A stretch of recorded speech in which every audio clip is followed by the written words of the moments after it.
Hello everybody, Sergeant Solds here and we're back with Brick and Rust, and today we are doing the bugs and exploits after DevBlog 93, and I was testing out a couple different exploits. I decided to turn my graphics up and I created a bug. So I'm going to show you here, all my graphics are maxed out, all my performance is maxed out, and then when I finally got out of the freezing that the game had trying to update my graphics, I came back to this. Yep.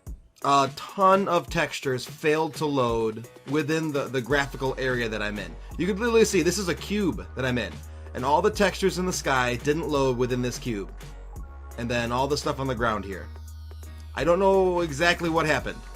I literally just slid all of my sliders to full and came back, and this is what I got.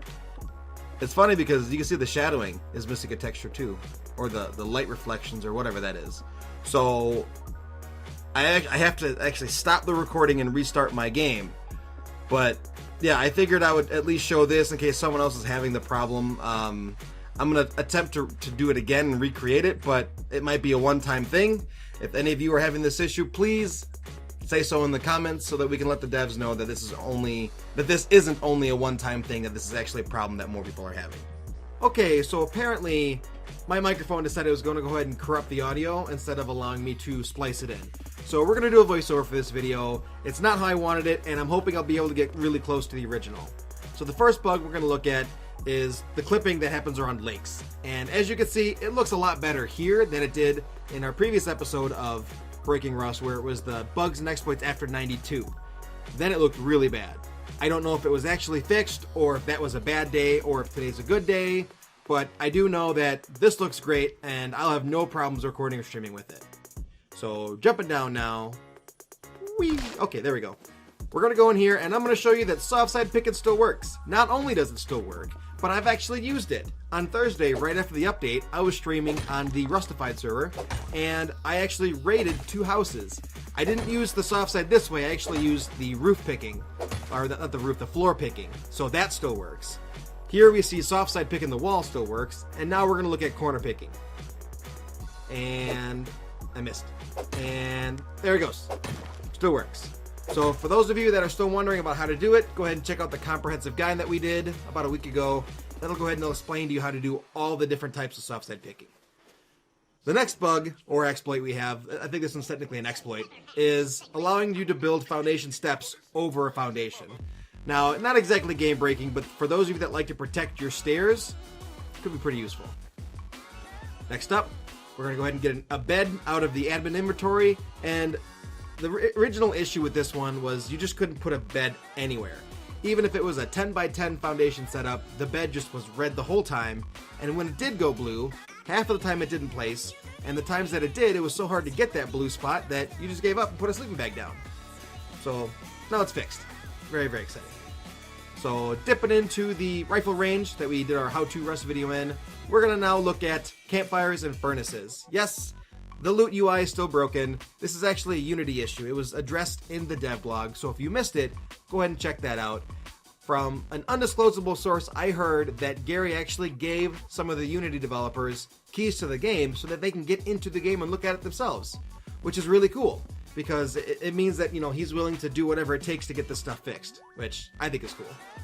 Next up, we're looking at the crossbow and the invisible arrow. Now, if you notice, the arrow actually goes in the first time you load it, and then when you switch it on your hotbar and come back to it, now the arrow's gone.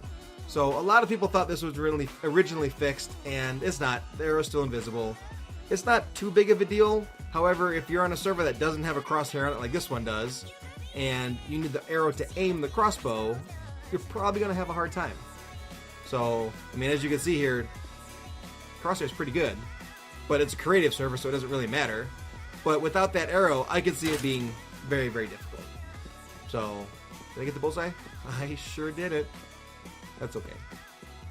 Next up, we're going to look at guns loading blueprints as ammo. So I'm going to go ahead and cut all this part out because this is me making the blueprints, and we'll be right back. Okay, we have all of our blueprints made. Our pistol has 8 rounds in it. So what we're going to do now is we're going to fire these 8 rounds. We're then going to attempt to reload the blueprints into our gun and see what happens. And I suck. Look at that spray pattern all over the place.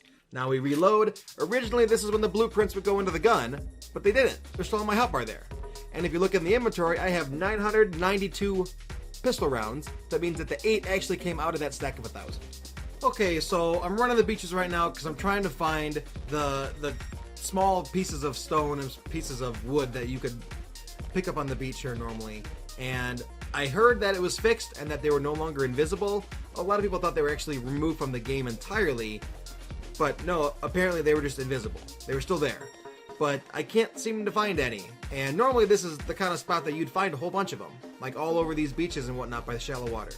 So I don't know for sure if they were in fact fixed. Or maybe they look differently and I'm just not finding them. I don't know.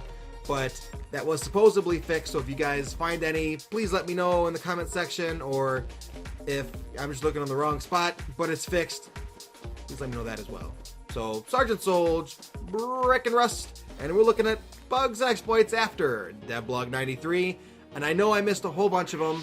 There were a lot that were discussed after this video was recorded, and I just didn't get the chance to squeeze them in. So, if there are any bugs or exploits that you want me to show that still work, please let me know in the comment section of this video. Otherwise, we'll see you in the next Brick and Rust video. Bye-bye. Thank you so much for watching Breaking Rust, a series dedicated to exposing bugs, glitches, and exploits in the game of Rust. The idea is to get these videos into the hands of game developers as soon as possible, so please share this video to help achieve that. If you know of any bugs you'd like to have featured in an episode, please let me know in the comments below.